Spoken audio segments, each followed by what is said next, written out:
When I see the animals and the dead people in the picture, I remember that night when I went along the road to Guernica, after we left the air raid shelters. It was full of dead animals and people covered in sacks. Dead. I've always been filled with emotion to see that woman burning on the balcony with her arms outstretched. I think she could be my grandmother.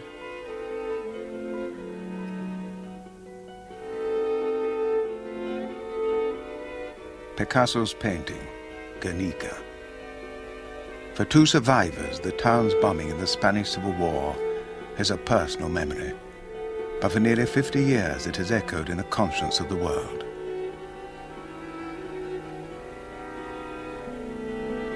Spain, in the 1930s, was in many ways still struggling out of the 19th century, but it found itself the arena and battlefield for ideologies of the 20th. Men and women from all over the world fought for dreams of democracy, or communism, or fascism. Those ideas were later given a bitter, new meaning by the hindsight of global conflict and the Cold War.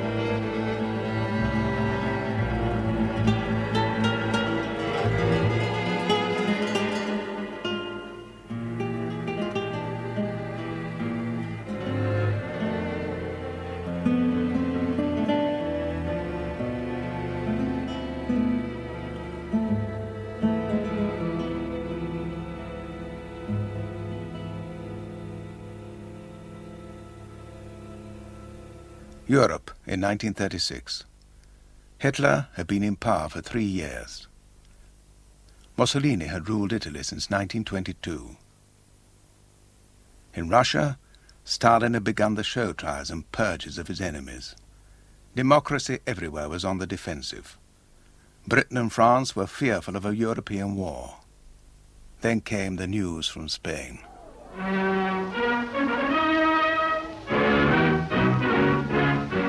All is turmoil in turbulent Spain, and the cost of political anarchy is death and destruction. This unhappy country, reft into two almost equal camps, illustrates all the tragedies of civil war under modern conditions. Innocent people lose their lives, property of law-abiding citizens is wrecked, and half the combatants fight half-heartedly for one cause or the other because they're forced to take sides. Such is the fruit of anarchy, of a people divided against itself. The newsreels, as usual, had a simple explanation: anarchy. But in truth, Spain's crisis confused many an outsider. To understand it, they translated the peculiarly Spanish issues into their own. Spain became Europe's obsession. The idea of the Spanish liberalism and the Spanish workers, the Spanish people, seemed a very passionate and pure cause. I remember that my Oxford tutor, who was a philosophy tutor, said that it was the only course in his lifetime in which there seemed a complete choice, absolute choice, between good as represented by the Spanish Republic and evil as represented by the Francoist forces. The convictions of Europe's left were matched by their enemies on the right. Renzo Lodoli was an Italian fascist. Mi sembrava che in Spagna fosse necessario difendere il cristianesimo, che era insidiato. I thought that in Spain it was necessary to defend Christianity. It was under siege. We thought that fascism was valid as a social and political doctrine. So it was our duty to go and help those who wanted more or less the same thing as we did. Immediately, both sides sought and found gestures of support from rival sponsors abroad. In the liberal democratic world, individual sympathy for the plight of the Spanish Republic was widespread, but practical help from governments was to prove a different matter. The army rebels' pleas, on the other hand, were soon answered.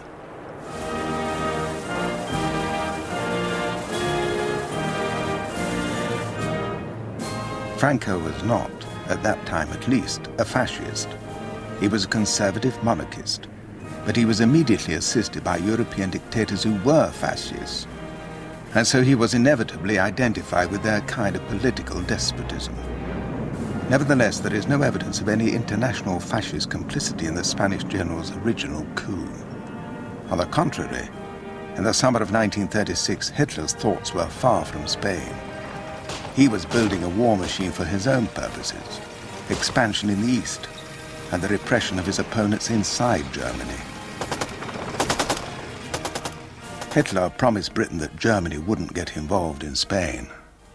It was the first example of double talk in the Civil War, saying one thing and doing the opposite. Hitler had already sent aid. 2 days after the Spanish uprising, Franco had appealed to the Führer for help. After considering the consequence of a communist-influenced government controlling the Strait of Gibraltar, Hitler decided to send not the few anti-aircraft guns and fighters that Franco had asked for, but a full squadron of Junkers transport planes to airlift the Spanish Army of Africa from Morocco.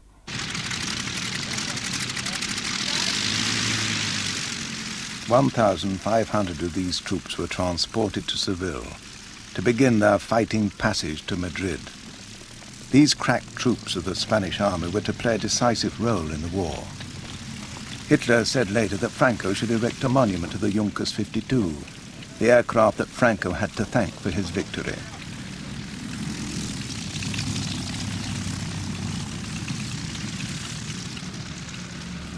Hitler might have congratulated himself too. His help was later rewarded with a constant supply of Spanish iron ore. This gave him a great advantage in his preparations for the World War that was to follow. But in 1936, most people still thought that war could be avoided. Noi crediamo che l'Italia. In 1936, Mussolini had not yet become Hitler's pawn. Inquadrata in tutte le sue formazioni rivoluzionarie. Indeed, many British hoped Italy could become an ally. I suoi destini. But Mussolini's conquest of Abyssinia had already shown that he was preparing aggressive expansion. Alla potenza e alla gloria.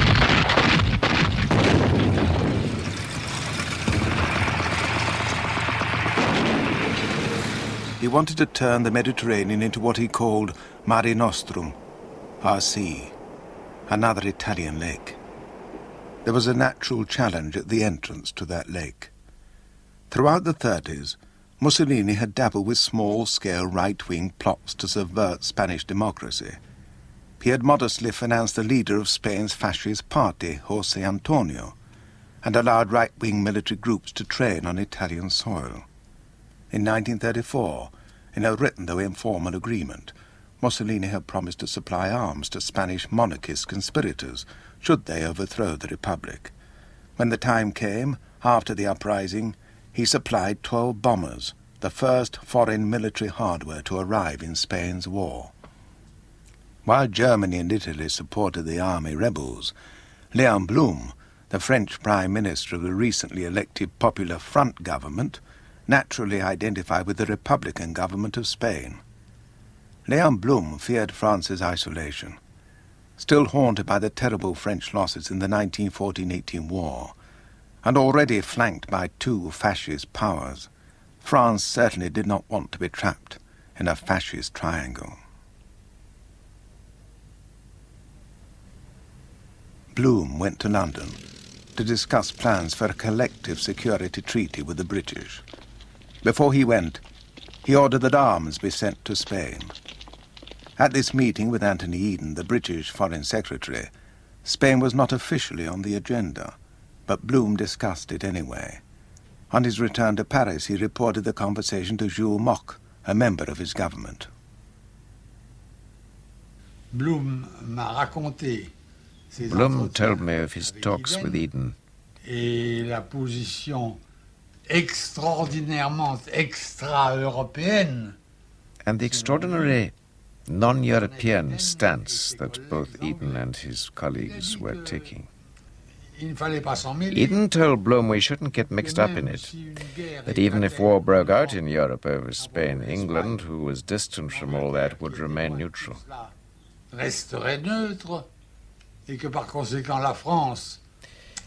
Therefore, since France could not count on support from England, it would be wise for her to adopt the same position as the English. And I think I can recall that Blum told me that that would be a cowardly position. In London, the British national government was worried. Conservative Prime Minister Baldwin and his ministers were concerned at all costs to avoid another world war and feared it could start in Spain. Alec Douglas Hume was then a backbencher. If country after country began to take part in the war, then nobody could see the end of it. And it could end up in a big European conflict. Mussolini was careering around in the Mediterranean and making all sorts of trouble. Japan was restive. And of course, German realm was in full flood. And so we were very apprehensive about getting entangled in any other situation. Britain's attitude didn't help the French Prime Minister Léon Blum. His plan for keeping European peace by protecting Spain was also in trouble at home. His policy of unrestricted military sales had threatened to split his government and might have precipitated serious civil unrest. He therefore reversed his original decision to send arms to Spain and devised another policy to save his face. On August 2nd, the French cabinet announced that they had decided to appeal urgently to interested governments for a pact of non-intervention. The British government, supported at this stage by its Labour opposition, responded eagerly. I think France and Britain felt exactly the same on this issue. We did not want to get embroiled. And Mr. Blum thought of the policy of non-intervention, which wasn't a heroic policy at all. But nevertheless, it was a pragmatic policy. As France closed its borders, the Spanish Republic felt let down. Under international law, it was legally entitled to buy arms abroad. But non-intervention stopped that. No one had ever claimed heroic intention for the policy. It was a diplomatic stratagem, a framework in which everyone could safely pursue their individual ends. They would fight their battles without actually going to war. No one thought it could curtail hostilities in Spain, or even that it should. Spain provided a safety valve to siphon off the political passions of Europe at that time.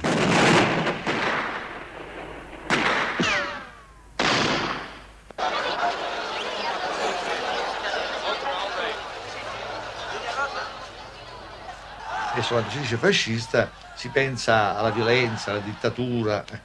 Però allora... Nowadays, when you say fascist, you think of violence or dictatorship. But at that time, we youngsters didn't know anything else. We had been brought up and educated under fascism. We were convinced that it could be a valid formula to solve social problems. Risolvere I problemi sociali, soprattutto del mondo. Not all Italians were so convinced. Giovanni Pesci had been brought up in France. His parents had fled there to escape Mussolini's Italy. The fight for the Spanish people was also a fight against Italian fascism. This was the reason I came voluntarily to fight in Spain. La Pasinaria, whose real name was Dolores Ibarruri, was a communist member of the Spanish Parliament. Her rhetoric rallied worldwide support for the Republic. Era venuta la Passionaria a Parigi. La Passionaria had come to Paris to ask for support, for help from the French people and the French government. El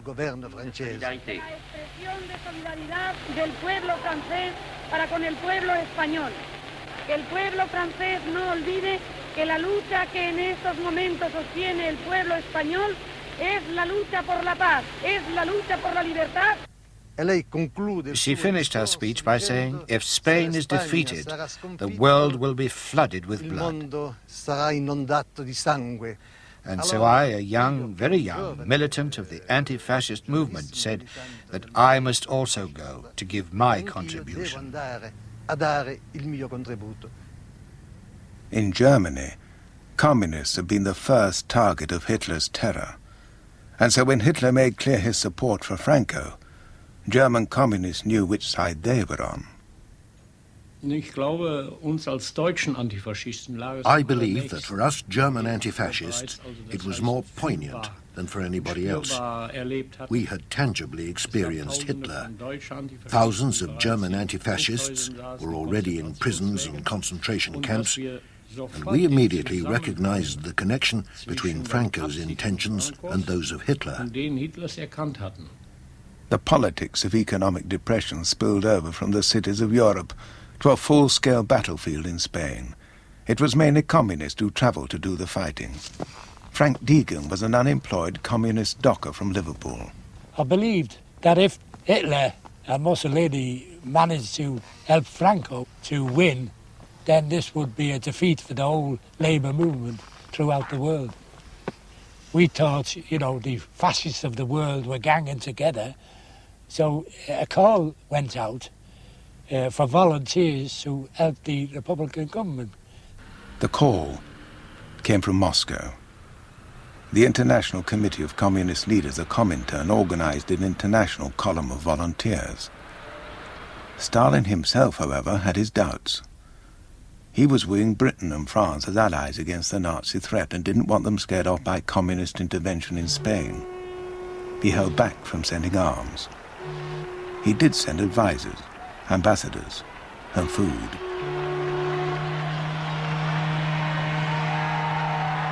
When the first Russian ship arrived in Barcelona, initial rapture gave way to disappointment when the consignment turned out to be not the guns that the Republic wanted, but canned milk. The guns only came later. Meanwhile, the Italian Foreign Minister Giano met Hitler at Berchtesgaden in Germany. They agreed that their aid to the Spanish army rebels had to be increased, partly to counter Russian aid, and partly because Hitler had now decided he wanted to go over to the attack against the democracies. What had previously been a reflex action, a decision to supply Spain on request, became a concrete policy, a joint front against communism. A few days after Ciano and Hitler's meeting, Mussolini was heard for the first time to refer to the Rome-Berlin axis. Events in Spain had drawn Italy and Germany closer together, a step down the path towards the Second World War. I hate war. The world was very different in 1936. America was not the fulcrum of the world's foreign policy decisions. Still in dogged isolation from Europe's affairs, Roosevelt ignored the Spanish conflict and allowed the Texas Oil Company to supply Franco with fuel. In London, the non-intervention powers examined allegations of Italian, German and Portuguese intervention. The committee was chaired by the British. No one wanted the charges to stick, and they didn't. Von Ribbentrop, the German ambassador, later joked, a more appropriate name for the organization would have been the Intervention Committee. Nowhere was this intervention clearer than in a battle for Madrid. Until October, the skies were dominated by the rebels, reinforced by German and Italian planes. The Spanish Republican Air Force was no match until Soviet planes arrived. Just before the Soviet aid arrived, I'd seen a demonstration of women marching along the Gran Via, the principal street in Madrid, shaking their fists at the German and Italian planes and shouting, "No pasarán, they shall not pass." 2 weeks later, there was another flight of planes over Madrid. This time they flew very low and dropped no bombs.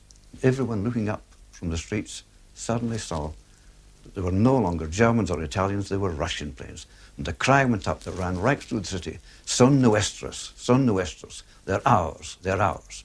One day we were surprised to see some new machines in the sky, and we saw these small ones with snub noses. They flew around at a tremendous speed and shot down a nationalist plane occasionally.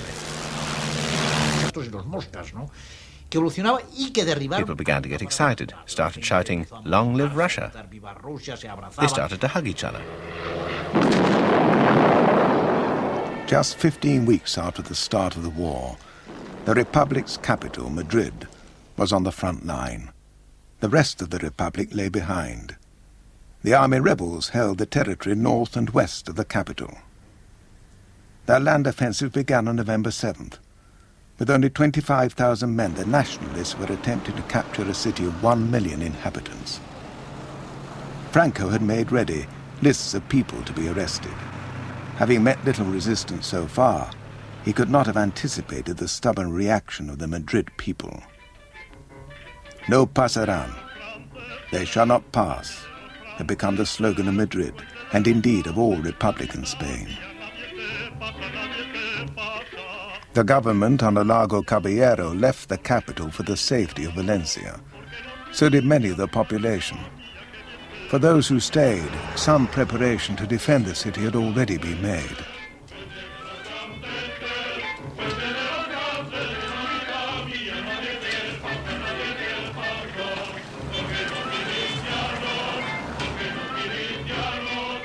General Miaca, one of the army officers who stayed loyal to the Republic, led the defense junta in charge of the overall political and military control of Madrid. Miaca and his staff officers were joined by Communist Brigade Commander Enrique Lista.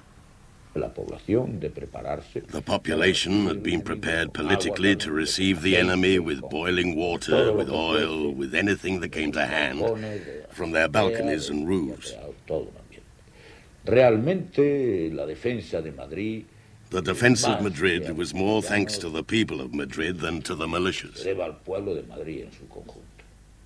Entonces esta gente se incorporó a la lucha, pero sin pasar por casa. Salieron del comercio.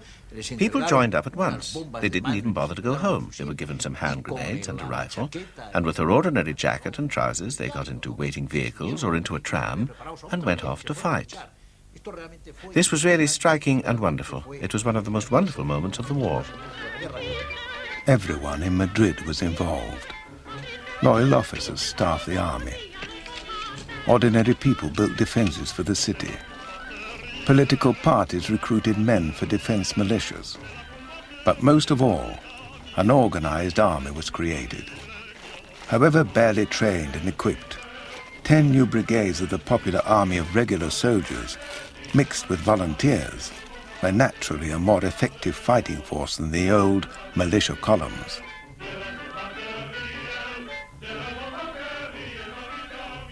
The people's resistance was stiffened by the approach of Franco's troops and by potent propaganda.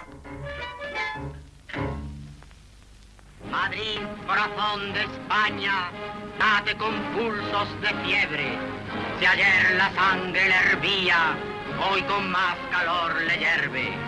Ya nunca podrá dormirse, porque si Madrid se duerme, querrá despertarse un día y el alba no vendrá a verle. No olvides, Madrid, la guerra.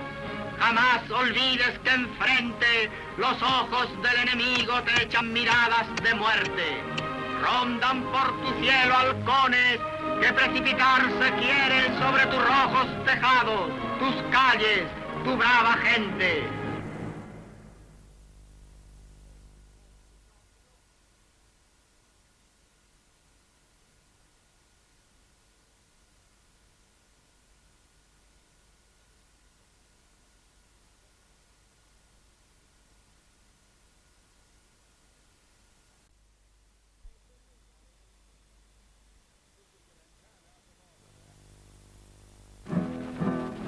Wir in fernen Vaterland geboren, kamen nicht als 18 Herzen mit.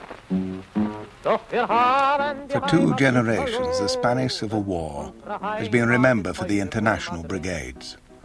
This fighting force of 40,000 men was a unique expression of international solidarity. There were Frenchmen, Greeks, Poles, Italians, Americans, Canadians, Irish, Czechs, Australians, Swedes, Swiss. There were 2,000 British. 500 of them died.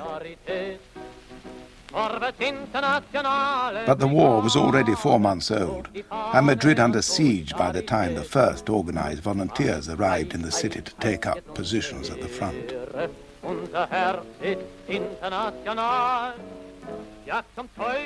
One of the first battalions was predominantly German. It was named after Ernst Thälmann, the leader of the German Communist Party, who was in a Nazi concentration camp at the time.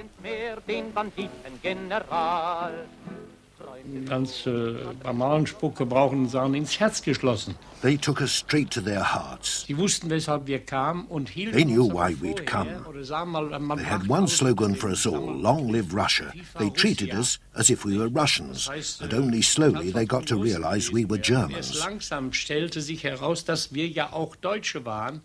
So far, Madrid had been bombed by Germans, the Condor Legion, and now suddenly there were Germans on their side.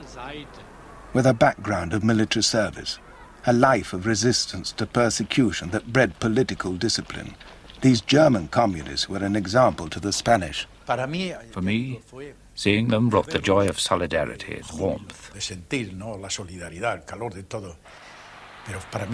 They left a profound impression on me. Also, they showed us the things we had to learn. What discipline is, what an army is. Until then, we'd been a militia, not a regular army. Not all Republicans were so happy about the volunteers. In Catalonia, some anarchists feared their revolution was being taken over by communists. They arrested a party of international brigaders arriving from France. But in Madrid, everyone was grateful for any relief from the enemy. The international brigaders were rushed up to the front to help their Spanish allies resist the rebel army attack.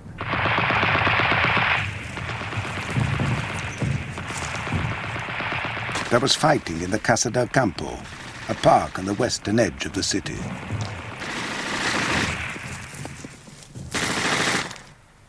On November 15th, 1936, the rebels finally broke through Madrid's defenses at a point in the university campus overlooking the park.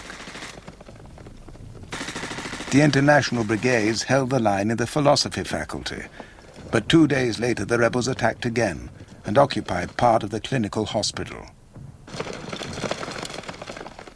The Thälmann battalion found themselves defending one floor of the hospital from the Moors on the floor below.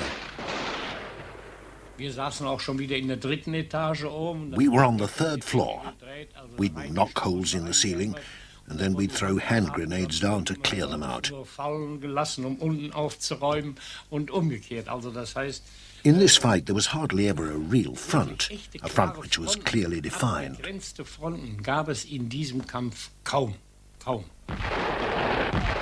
Eventually, the line stabilized, and Madrid held out.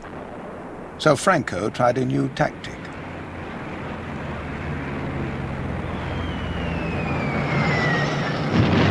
The Civil War became a testing ground for modern weapons.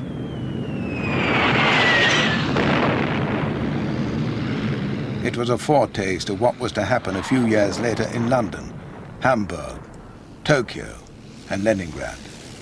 But until now, no city in history had been so sorely tested.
Scenes like this, on newsreels all over the world, confirmed the sympathy that attracted so many people to the Republic. Journalists like Ernest Hemingway went to report and became propagandists. The original complex Spanish causes of the war were distilled into the poetic certainties of right and wrong. Wogan Phillips, now the only communist in the British House of Lords, went to drive an ambulance. Stephen Spender, the English poet, went with him to look.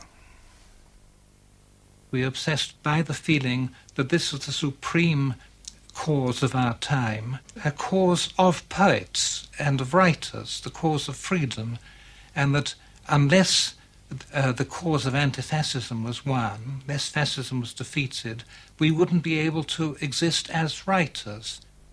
Like so many British radicals, Spender at that time was a member of the Communist Party, but he represented the liberal wing of English intellectual thought. I think there was a later generation of John Cornford and Julian Bell who got killed in Spain, who felt that they wanted to submerge their literature, their independence of mind as intellectuals, even their existence as intellectuals, which seemed subjective to them, within the objectivity of Marxism. This was the generation of Philby and Maclean. Philby was in Spain for a while, working as a Times correspondent with Franco's forces. In fact, he was spying for the Russians. Julian Bell had developed his Marxist ideas at Cambridge, in the same secret society, the Apostles, which included Anthony Blunt. The threat of fascism had turned a generation of English intellectuals into communists. The brutal realities of Stalin's Soviet Union had not yet been made known. Some people like George Orwell, however, who had gone enthusiastically to fight for the Spanish Republic, came to appreciate in Spain the danger of all-pervasive totalitarian communism. He joined the anti-Stalinist party, the POUM. The persecution of the POUM by the official communists disillusioned many who thought the Republic was a democracy.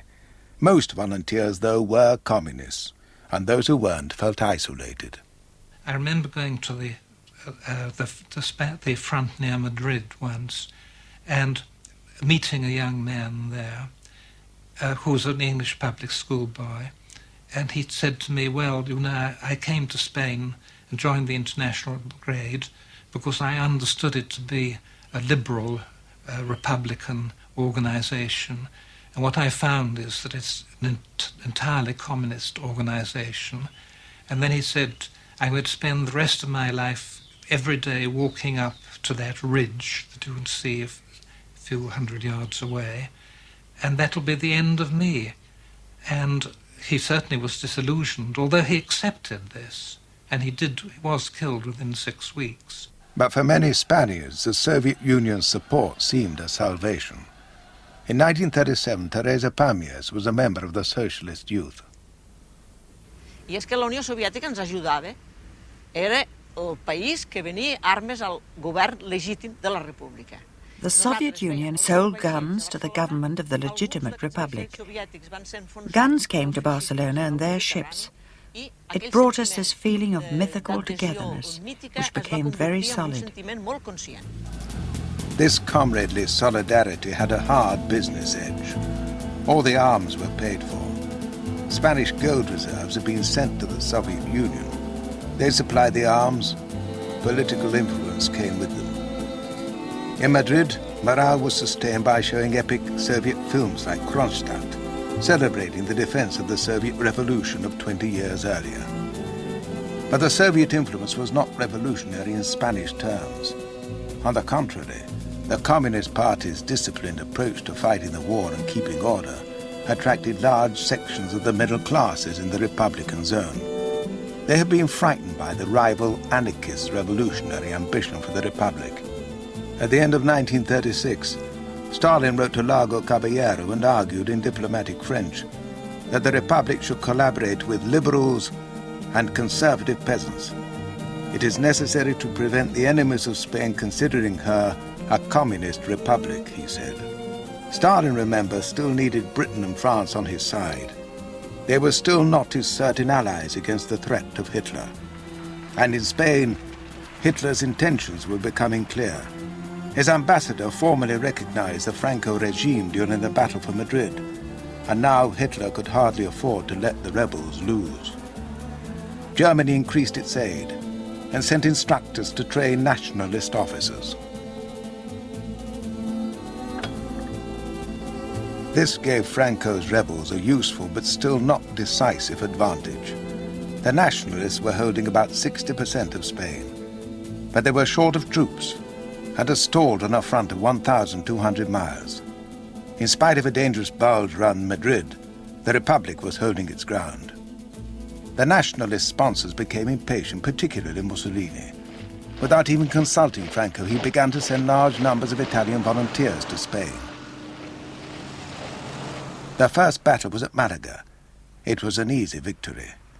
It shortened the front and raised nationalist morale.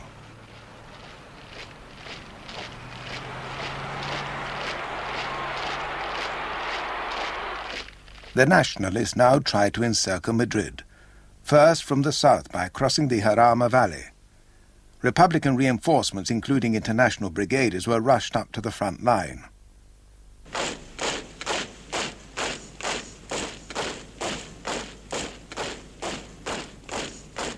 After 10 days, the battle had spent itself, with heavy losses on both sides. There immediately followed another attempt to encircle Madrid, this time from the north at Guadalajara. The Italians, supremely confident after their victory at Malaga, persuaded Franco to let them fight alone.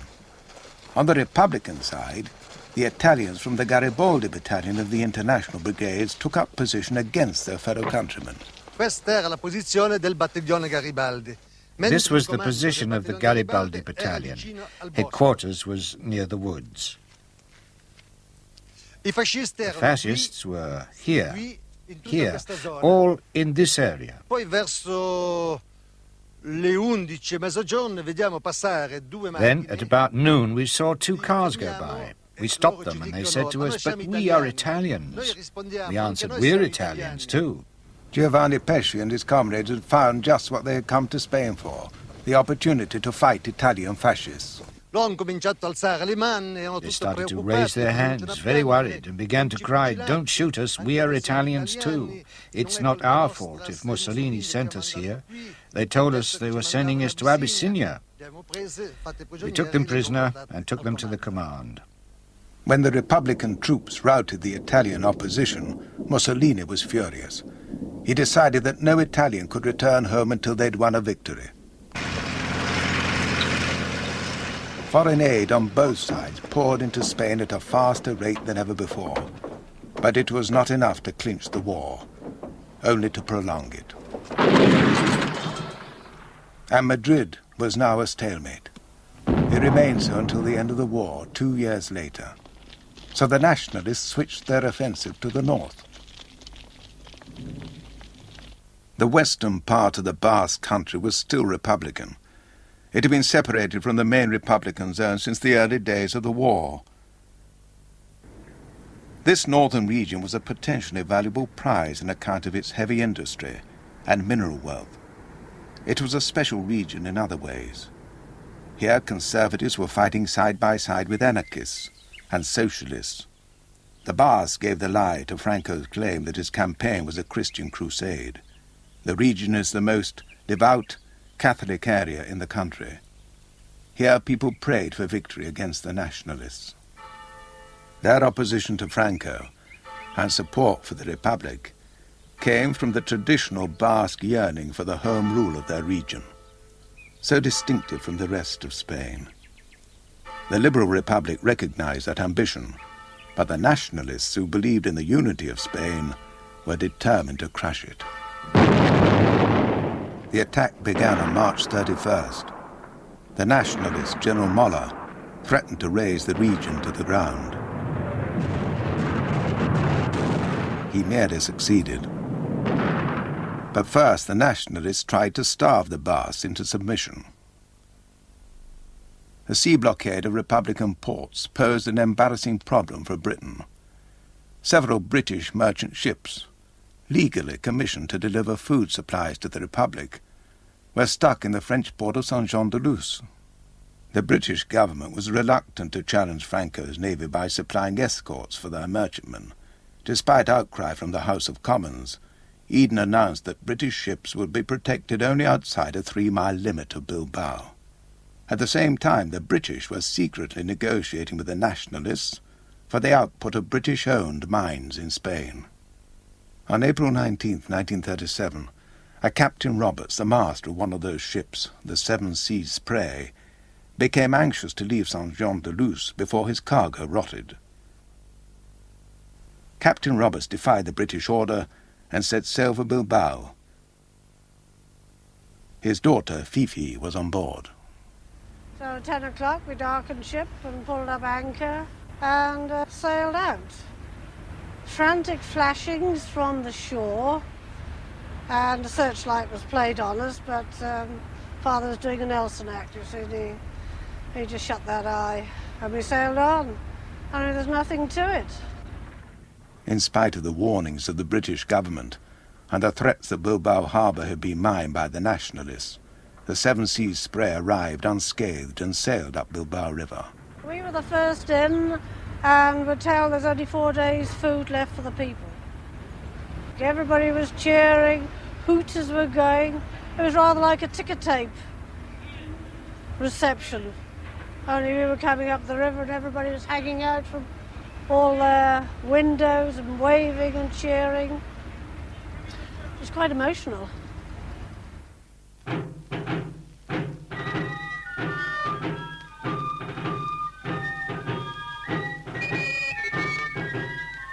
Captain Roberts and Fifi became the Basque people's heroes. The Seven Seas Spray had exposed the nationalist blockade as a myth, and other British merchant ships followed with food supplies. But the Basques couldn't celebrate for long.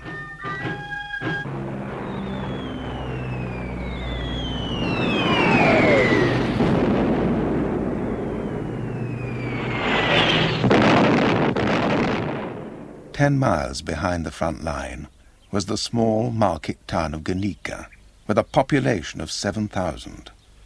It was the historic centre of Basque nationalism.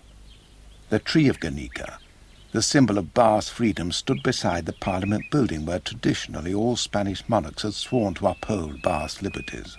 April 26, 1937, was market day. The market was held where the public gardens of Guernica are now. Everything was normal, but then the planes came in the afternoon. Doña Ignacia Otomith lived in Guernica with her 2 daughters, Connie and Manoli. We were in the industrial zone, and over the hills opposite, I saw the planes arriving. First, just one of them. It circled twice, but we were used to seeing it do that and fly away again. But scarcely 10 or 15 minutes later, more arrived, and we were able to count them. There were 8, all in a line, black. I remember them as very black and ugly. I'll never forget the noise the bombs made, a kind of fizz, followed by cries.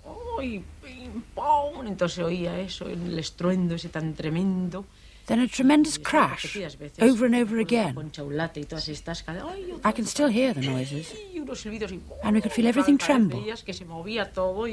Smoke and heat came in. 43 aircraft, mainly German, took part in wave after wave of attacks on the small town.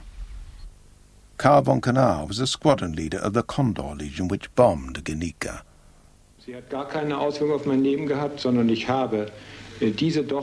This had no impact on me. I conducted these attacks and operations in the course of my duties as a soldier, carrying out my orders without heed for my life. At the time, we thought we were fighting a war against communism. The Condor Legion might have believed the Catholic Basques were communists, but the Spanish High Command who ordered the attack knew otherwise. For both of them, Guernica's cultural significance was more or less irrelevant. It was a military target. There was a small arms factory, and Republican soldiers retreating from the nationalist attack had to pass through the town to reach the last line of defence round Bilbao. The Germans claimed their instructions were to bomb the bridge and crossroads at the edge of Guernica in order to make the road to Bilbao impassable. In 3 hours, 100,000 pounds of incendiary, high explosive and shrapnel bombs were dropped on the town. Little remained standing, except the arms factory and the Germans' main target, the bridge. Wir haben durch die Windversetzung deutlich sehen können, We could clearly see that the wind blew the bombs onto the fields. They missed the bridge and the houses by it. Die U-52 war eine reine Verkehrsmaschine, die lediglich... The Junkers were really commercial airplanes converted into bombers. Das heißt, sie wurde bestückt mit That is, they were equipped with what we called a pot slung underneath the plane.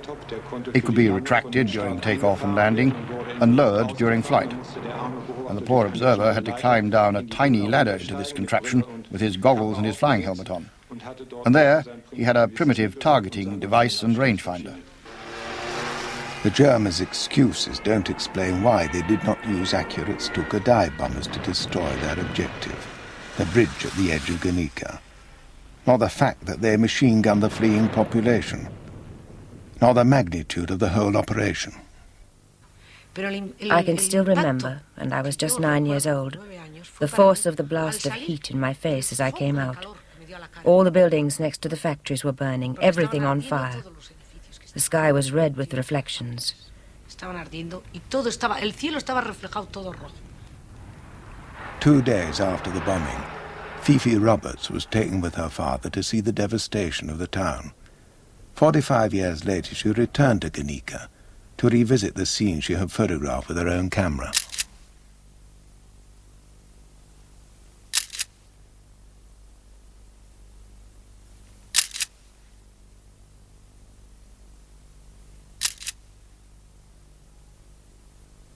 Along the road, there were streams of refugees trudging along. I don't think they had any idea where they were going, what they were going to do. They were on carts, wheelbarrows, anything that had a wheel that was being pushed, and a few of their belongings on it. It's rather heartbreaking to see.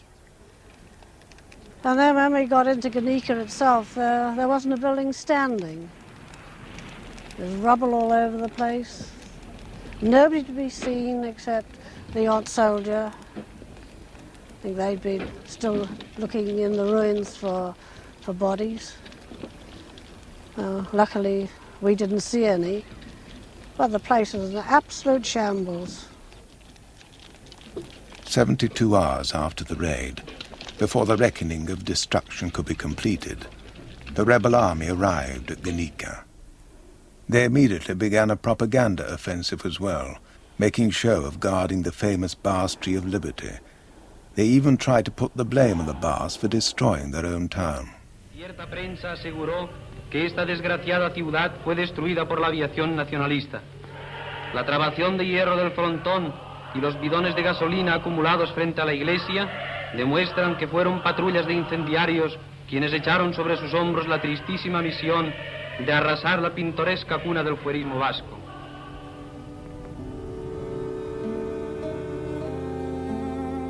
Some people were even prepared to believe this.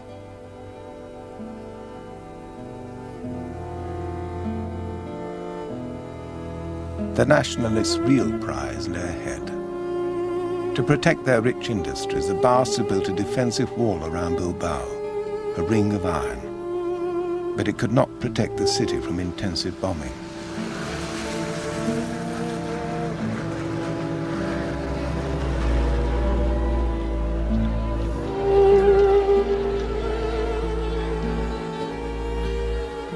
With Bilbao about to fall, the Western democracies finally felt free to help.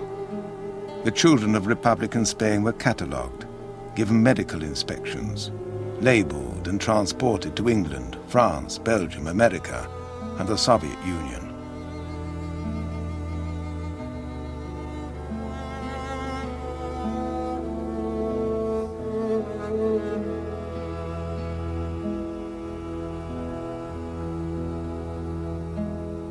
Franco soon broke through Bilbao's defences and seized the region's industries and mines intact.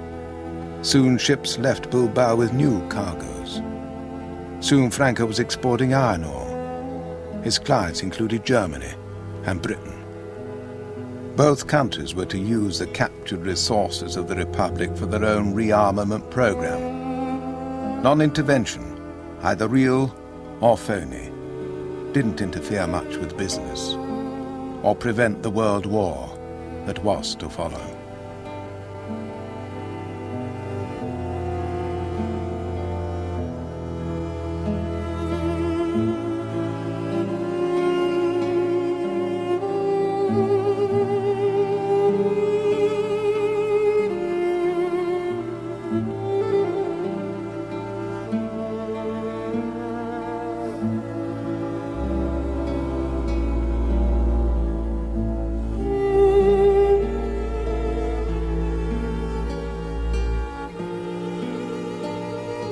Thank you.